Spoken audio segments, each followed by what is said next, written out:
여기는 로컬 트렌드 미디어 비로컬입니다.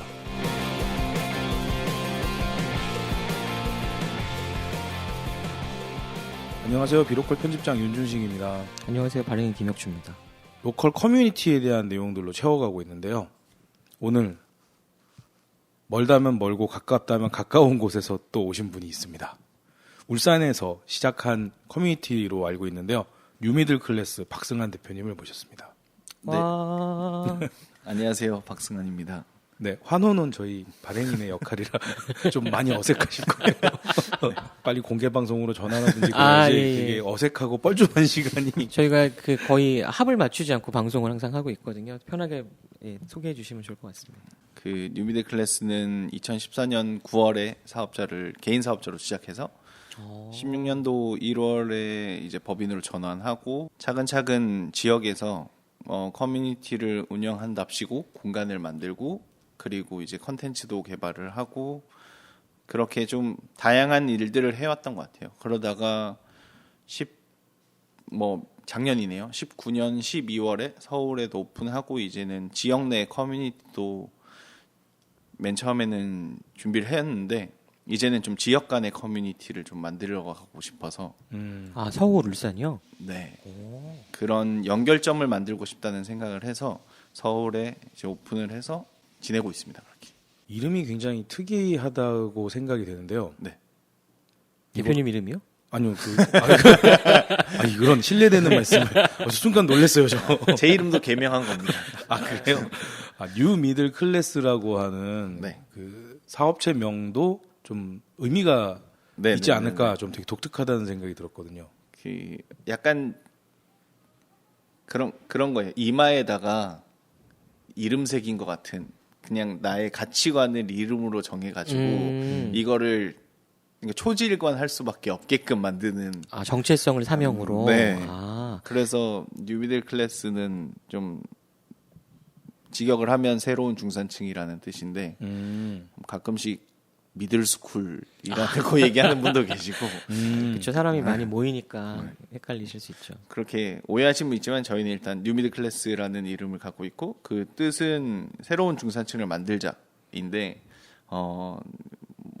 한국 사회뿐만 아니라 여러 사회들이 경제적인 중산층을 장려하고 만들려고 부단히 노력을 하고 있잖아요. 네. 근데 저는 제 기준과 이제 저랑 같이 뉴미들 클래스를 만든 친구가 얘기했을 때는 경제적인 중산층도 굉장히 중요하지만 문화적인 중산층이 많아야 우리가 조금 더 행복한 나라가 되지 않을까라는 생각을 했어요. 그래서 우리가 만들 수 있을지 없을지 모르겠지만 그런 방향으로 계속 무언가를 만들어 가자라는 이름으로 시작을 했던 것 같아요. 약간 김구 선생님 말씀 같아요. 네. 문화민주주의. 근데 인터넷에 이제 짤처럼 돌아다니는 게 중산층의 각 국가마다 중산층의 기준이 다르다 뭐 이렇게 얘기를 하면서 우리나라 중산층의 기준은 서울에 있는 30평대 아파트를 소유하고 있고 중대형차 이상을 가지고 있고 가족의 연소득이 합쳐서 얼마고 이런 식의 좀 부유함, 경제적 척도, 그러니까는 어디 가서 꿀리지 않게 생활할 수 있는 이거를 이제 우리나라에서 중산층이라 생각을 하는데 프랑스 같은 경우에 외국어를 하고 1년에 몇 번 해외여행을 가고 이런 형태. 문화적 소양. 악기를 연주할 수 있고 이런 게 이제 중산층이다라고 생각한다는 그런 이야기들이 이제 가끔씩 돌잖아요. 그게 프랑스 같은 경우에는 퐁피두 대통령이 그렇게 얘기를 했어요. 대통령이 그런 담화를 통해서 정의를 내려준 거군요. 네, 그런 식으로 얘기를 하고 또 영국이나 여러 유럽 국가에서는 그렇게 이야기를 많이 하는데 우리나라에서는 중산층이라는 단어를 떠올리자마자 생각하는 게 경제적인 거다 보니까 그쵸. 그게 어떻게 보면 하나의 편견일 수도 있고 하나의 우리가 그렇게밖에 생각을 하지 못했던 상황인데 그거는 이제는 어느 정도 갖춰져있는지 아닌지 모르겠지만 변화를 해야 되지 않을까라는 생각을 하는 거죠. 요즘 아파트 뉴스 많이 나오잖아요. 집값 아파트. 근데 저 개인적인 상황이지만 중산층 하면 아파트가 자꾸 머릿속에 보이는 거예요.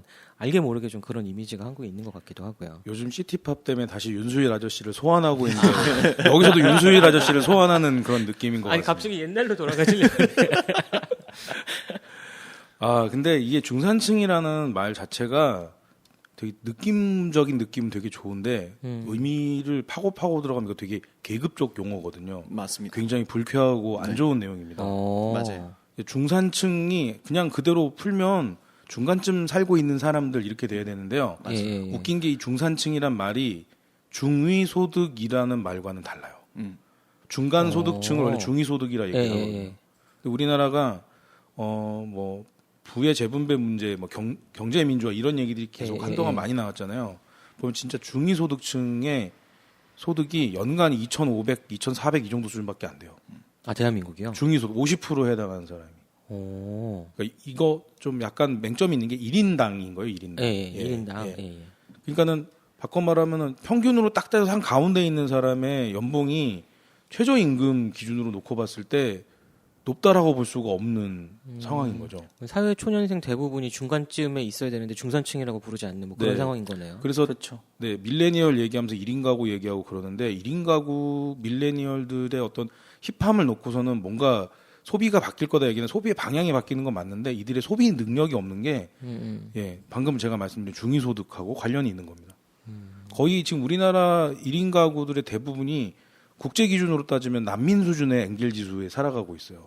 예. 저희 갑자기 시사 보도 방송으로 변하고 있어요. 네, 이럴 땐 또 로컬 경제 방송으로. 그래서 뭐 이게 좀 그 커뮤니티 그 로컬 커뮤니티랑도 관련이 있는 게요. 그 요즘 뭐 한동안 쿡방 먹방 대세다 이런 얘기가 나왔잖아요. 네. 왜 우리나라에서 쿡방 먹방이 대세고 그 쿡방 먹방이 밀레니얼 중심 MZ 세대 중심으로 등장을 할까? 제가 많은 고민을 하다 찾아낸 게 그겁니다. 엔겔 지수가 높기 때문에 먹는 게 중요한 거예요. 네, 그러니까 여러 가지 그러니까 소득이 있어도 그 자기가 살기 위한 주거 환경에 들어가는 비용이라든가 그런 사회적 비용들을 지불하고 나면 남는 돈으로 할 수 있는 게 먹고 사는 거에 대해서 일단 기준을 둘 수밖에 없는 거고 그러다 보니 먹방, 쿡방 이런 것들이 이제 각광을 받게 되는 거고요. 그리고 지금 현재 뭐 예전에 블랭크 만나서 이야기할 때도 그랬지만 어떤 공유 공간들이라든가 이런 새로운 형태의 커뮤니티가 발생하게 되는 것도 그런 사회적 비용을 지불해야 되다 보니까 1인 가구화가 계속 가속화되잖아요. 그리고 주거 환경을 점점 더 저렴해야 되니까 작아지고 좁아지잖아요. 그러니까 그 주거 공간을 확장시키는 개념으로서 공유 공간들을 찾아오면서 독립서점, 그다음에 뭐 특색 있는 카페들, 그다음에 소셜 살롱 이런 데를 찾아오게 되는 거고 또 그리고 그런 1인 가구들이 갖고 있는 외로움이라든가 그런 공동체의 부재를 로컬 커뮤니티들이 지금 해소를 해주고 있는 그런 형태로 가고 있는 거죠. 근데 어쨌든 이제 뉴미들 클래스를 창업하신 대표님 쪽의 생각을 더 들어보는 게 저희한테는 의미가 더 있을 것 같아요. 네. 그 일단은 왜 그런 거를 굳이 울산에서 시작을 했는지가 되게 다른 분들도 많이 물어보시고 궁금한 부분이라고 생각이 드시는데 왜냐면 저는 하기 전까지는 서울에 있었다 보니까 그렇죠. 고향이 원래 울산이라서 간 건데 제가 울산 사람으로서 그냥 거기서 이제 태어나고 나고 자라고 19년 정도 이제 학교 생활하면서 저는 문화 생활을 해본 적이 없었던 것 같아요. 몇 회가 되지 않아요. 근데 울산은 굉장히 경제적으로 부유한 도시거든요. 그렇죠. GRDP를 따져도 서울보다 그 이전에는 지금은 좀 상황이 바뀌었지만 바뀌었지만 GRDP로 따져도 울산이 훨씬 더 소득이 높고 그리고 저가 태어난 곳이 동구예요. 동구라는 곳이 현대중공업이 있는 곳인데 옛날에 아버지 이렇게 직업조사 같은 걸 하면 초등학교 때 저희 아버지가 중공업에 다니다 보니까 손을 안 들어요. 왜냐면 나머지로 치기 때문에 나머지는 다 그냥 중공업에서 종사하시는 분. 전반적으로 다 중공업에 계시니까. 네. 뭐 북구 같은 경우는 자동차가 있고 저기 남구 같은 경우는 S-오일, 뭐 SK 그런 대기업들이 되게 많다 보니까 산업 시설들도 엄청 많고 그리고 그래서 소득 수준도 높고 울산에는 거지가 없다 뭐 그런 얘기가 되게 많고 그리고 결혼을 할 때도 되게 그런 부분을 많이 보죠. 그래서 경제적인 거를 이 도시에서는 굉장히 중요하게 생각하는 거예요. 모든 수치보다. 이 사람 연봉이 얼마인지, 이 사람 가치관 이런 거 중요하지 않아요. 어떤 삶을 살았는지도 중요하지 않고 그냥 네가 무슨 직업을 가지고 있고 어떤 차를 가지고 있고 네가 집이 있고 없고 부모님의 능력은 어느 정도고 이게 되게 중요하게 여겨지다 보니까 저는 그게 너무 저한테는 맞지 않았던 것 같아요. 예, 학교를 서울로 가셨던 영향이 좀 있으실 수도 있겠네요. 네, 그럴 수도 있었고 이 도시가 되게 답답하고 그 동구라는 지리적인 것도 영향이 좀 클 텐데 산으로 둘러싸여 있고 들어갈 수 있는 곳이 2군데밖에 없어요. 그래서 굉장히 폐쇄적인 느낌이죠. 제 예, 개인적으로. 예, 그래서 예. 교류가 조금 더 많이 없고 울산 내에서도 이런 동구는 섬이다라고 얘기하는 경우가 있어요. 거기 안에서 소비가 다 이루어지고 예, 예. 거기서 나오기에는 이제 버스로 나와야 되고 다니기가 되게 불편하니까 예, 예, 예. 제가 크고 나서 이 일을 하고 고민을 하다 보니까 그런 게 아닐까. 지리적인 것도 있고 이런 산업적인 것도 있고 예, 그런 게 예. 다 뒤섞여서 아 울산이란 도시뿐만 아니라 특히 동구가 좀 더 예, 예. 그런 성향을 가지고 있지 않았나.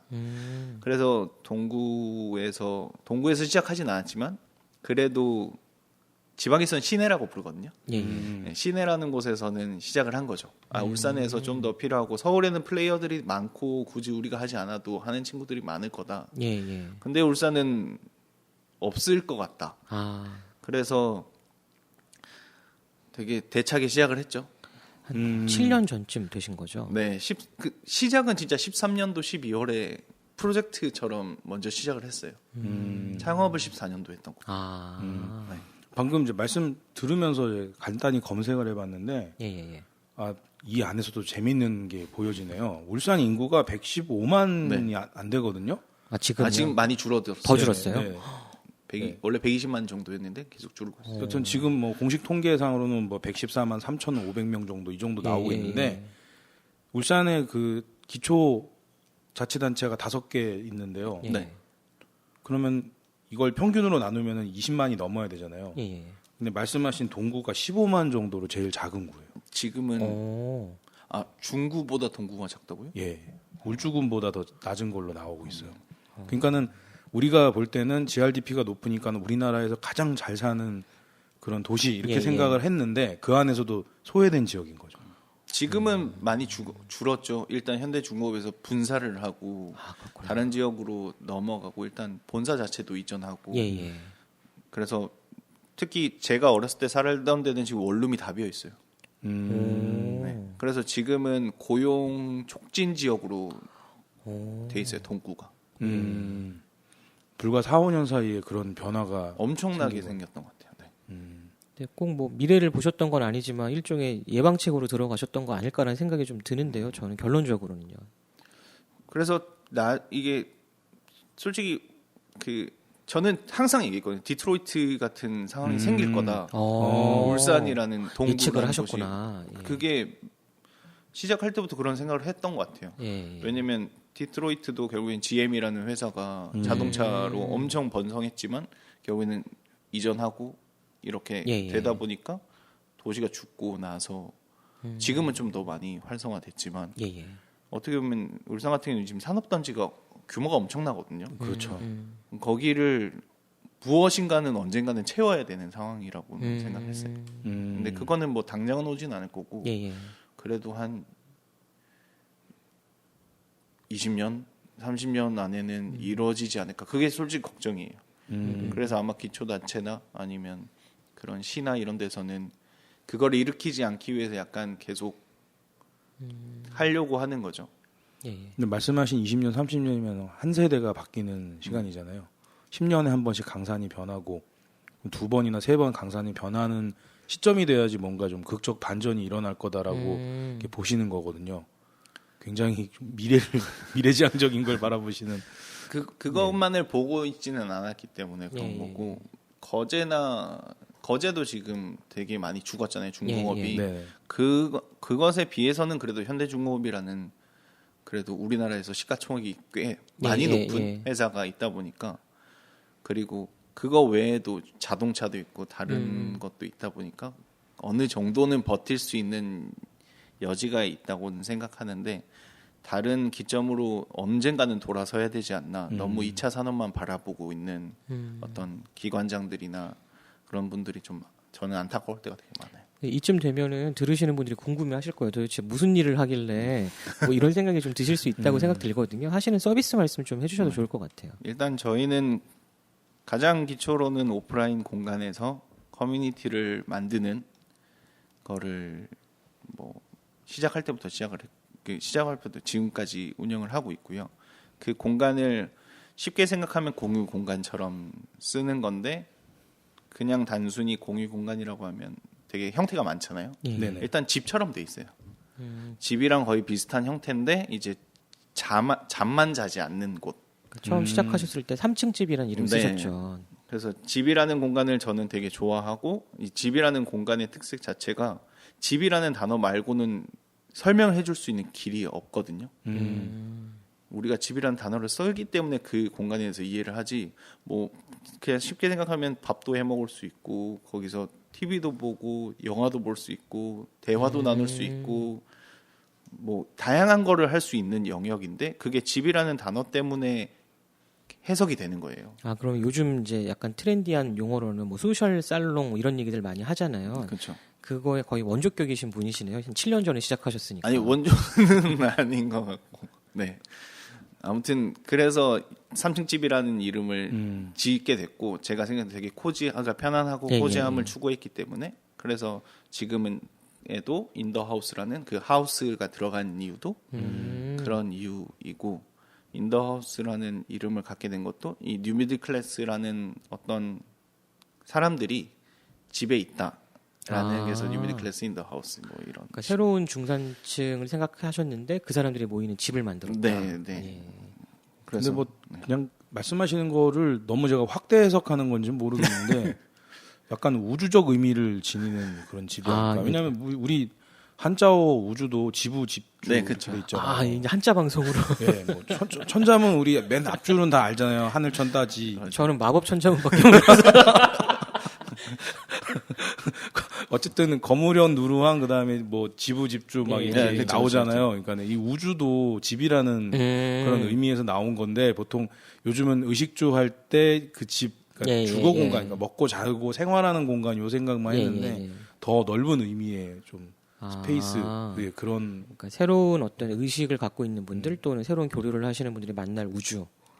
멋있네요. 뭐 그럴 수도 예. 있는 것 같아요. 이거 어쨌든 뉴미들 클래스라는 그 업체명 자체도 이게 한참 얘기했잖아요, 우리가. 아, 그렇죠. 이제 보통 예. 분들은 잘 이해를 못 하실 수도 있죠. 뉴미들 클래스가 약간 뭐 영어기도 하고 그리고 이 개념을 또 대표님을 만나야지만 알 수 있는 저는 거잖아요. 처음에 클래스 101 이런 것처럼 뭐 아. 그런 생각을 한 거예요. 아, 근데 네. 최근에 보시면 인터넷 플랫폼에서 클래스 101처럼도 하세요. 강의도 하시고 네, 뭐 그래서 뭐 연주도 하시고. 예, 그 초딩 수준을 넘어가는 중딩 수준 그래서 뉴미들 뭐 이건가 뭐 이런 생각을 저는 하고 처음에 이게 뵀는데 이야기를 들으면서 확 깬 거예요. 이게 신중산층을 만들겠다라는 그런 사회 혁신의 메시지가 이 안에 들어있다니 막 이런 생각을 했죠. 새로운 서비스명인데요. 우리는 단순 취미생활보다는 조금 더 고급화된 정보의 뭐 교육을 제공하는 플랫폼이요. 이렇게 해석을 하셨다는 거잖아요. 그러니까 초딩 수준이 아니라 중딩이야 막 이건 줄 알았는데 어쨌든 이야기를 들어서 점점 더 막 이렇게 땅을 깊게 파면서 내려가는 거 아닌가 막 이런 생각이 좀 들기는 합니다. 근데 저는 꼭 모시고 싶었던 이유가 한 가지 있는 게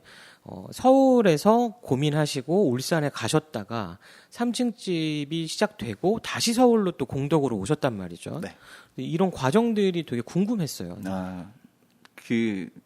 일단은 어쩔 수 없이 서울이라는 곳이 문화라는 그런 형태가 가장 많은 예. 자원이 많은 도시다 보니까 저희가 아무리 컨텐츠를 진행을 하더라도 결국에는 1차적 컨텐츠를 가진 사람들이 많아야 되는데 그런 사람들이 서울에 다 있잖아요. 아, 그렇죠. 알게 모르게 좀 그런 부분이 있죠. 다들 무슨 이벤트 한다고 그러면 너무나 당연하게 요즘에 그 이벤트 모여 있는 웹사이트 서비스 가보면 다 서울 얘기밖에 없고. 네네네. 예. 그래서 저희도 뭔가 재미난 컨텐츠를 하고 싶은데 울산에서 그거를 저희 톤대로 소화해 줄 수 있는 분도 적고 또 우리가 다 할 수도 없고 예. 부산에는 어느 정도 연도 없고 그래서 이제 섭외를 서울에 좀 많이 했었던 것 같아요.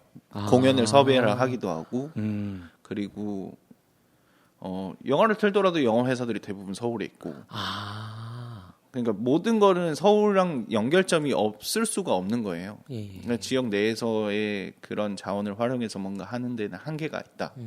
그래서 좀 더 많은 서울로 가자가 1차적인 거고 그랬을 때 우리가 그 연결점이 돼서 서울에 있는 문화들을 지역에 좀 끌어내릴 수 있는 부분이 되지 않을까라는 생각을 했어요. 그런 것도 그거 말고는 서울에 했었던 거는 일단 울산은 할 수 있는 게 B2C, B2B, B2 뭐 G 이렇게 나뉘어져 있잖아요. 예. B2C에 하기에는 일단 이런 분야에 관심 있는 분들은 많은데 예. 쉽게 들어오지 못하고 장벽이 있어요. 심리적인 장벽인 거. 네.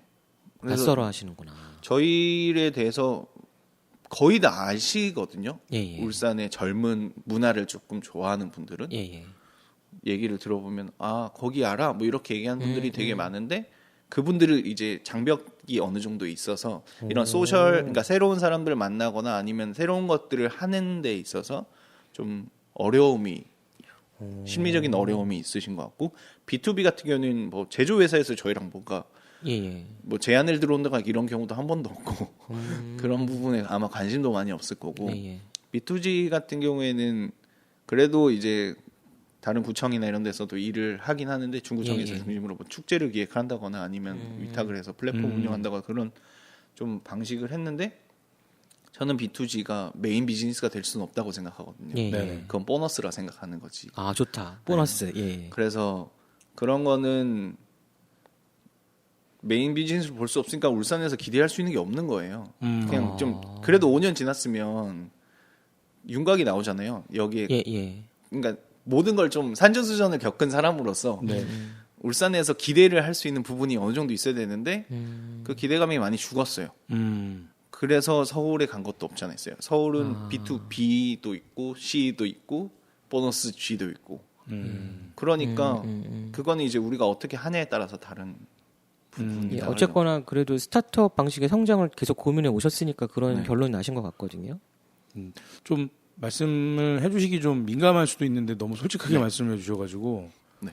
예, 더 애매하고 그 민감한 질문을 더 드려도 괜찮은 건지 네. 모르겠습니다. 근데 사실 그 많은 로컬 크리에이터 분들이 정부 지원 사업에 의존도가 높긴 높거든요. 네, 높을 수밖에 없죠. 네, 지난번에 1월에 강릉에서 있었던 릿 2020에서도 그 관계자분이 그런 말씀을 하셨어요. 기업이 성장하는데 별로 도움이 되지 않는다. 왜냐하면 재무제표상에 매출로 잡히지 않는다. 정부 지원금은 맞아요. 보조금 항목이 들어갈 뿐이지. 그러니까는 기업을 평가하는 사람 입장에서는 정부 지원 사업 많이 받아서 하는 게 바람직해 보이지 않는다는 거예요. 자체 매출을 만들어내서 자체 능력이 없다, 무능하다라고 보여진다라는 거예요. 그러니까 이제 저는 그때 그 언급을 듣고선 굉장히 불편한 마음이 있었고 그 마음을 거의 반년을 갖고 있어서 지난번 방송에서 제가 그런 얘기 했잖아요. 겨울 되면 일 없는 로컬 크리에이터 이 말씀 드렸잖아요. 제가 약간 우회적 표현으로 농사 짓듯이 쉬는 날도 있고 그렇게, 뭐 이렇게 했죠. 예, 표현을 했었죠. 예.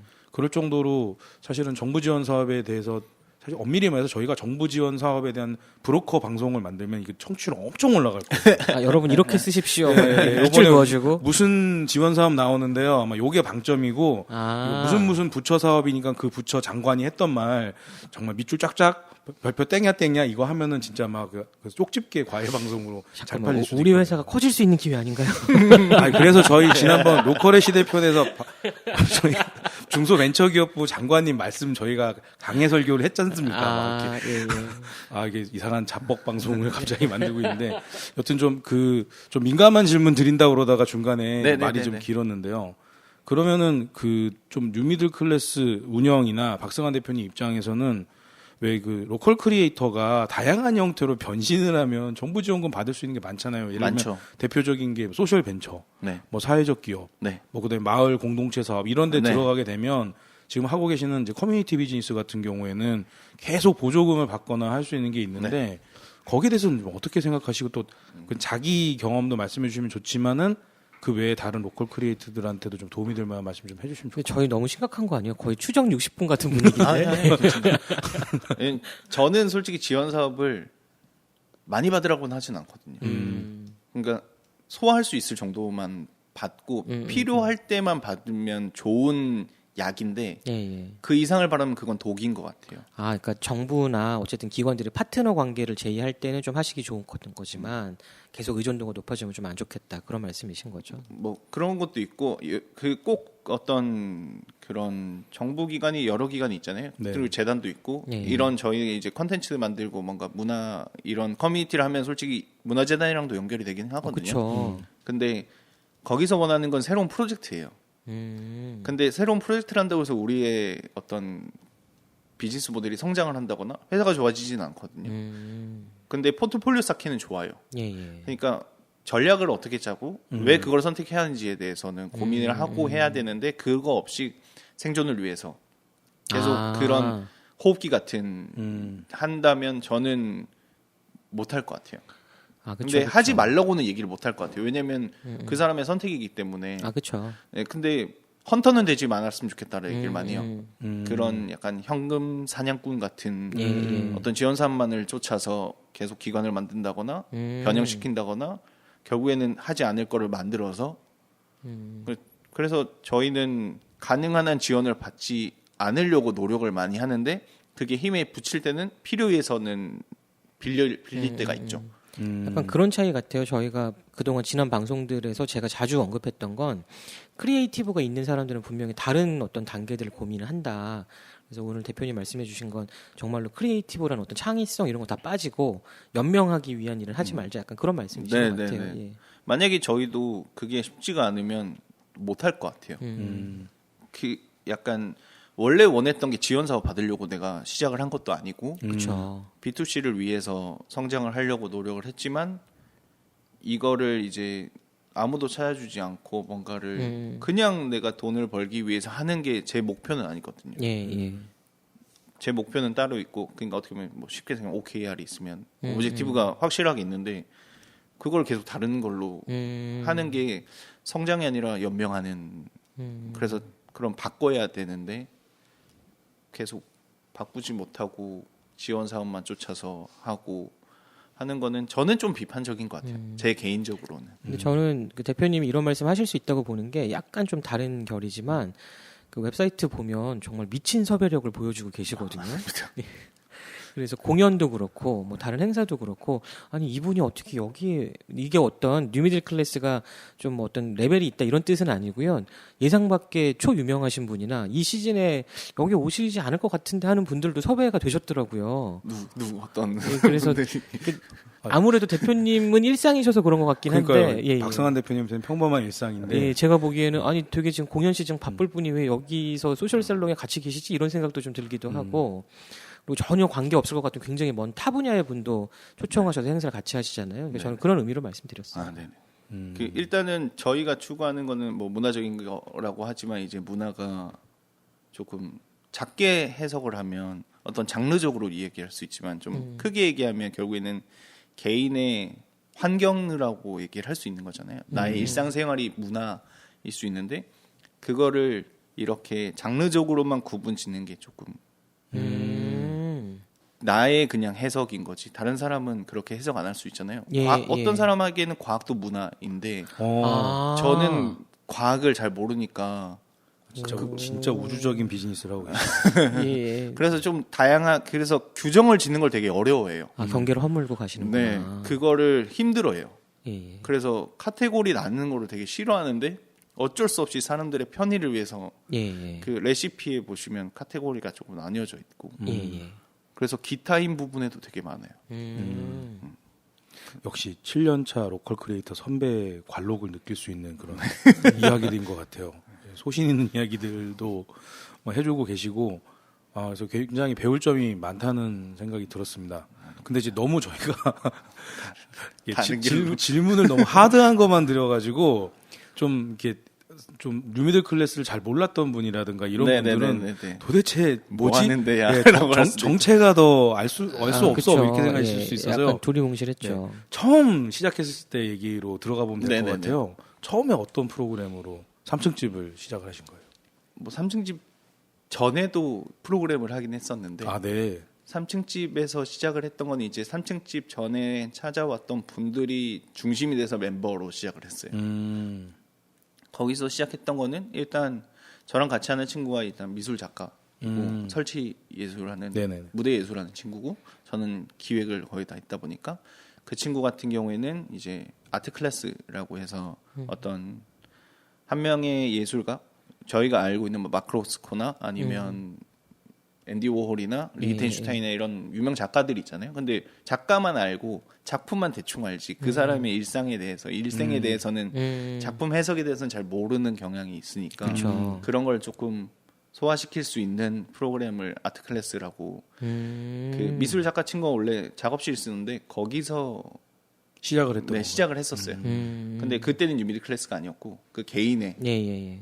집중해서 했는데 이제 저희 뉴미디 클래스를 시작하면서 그것도 프로그램으로 만들고 이제 저는 음악을 되게 좋아하다 보니까 예. 그리고 아버지 영향이 있어서 LP를 지금 모아요. 오. 그래서 LP의 그 스팅의 앨범에 보면 그 곡에 대한 해석들이 이렇게 나와 있거든요.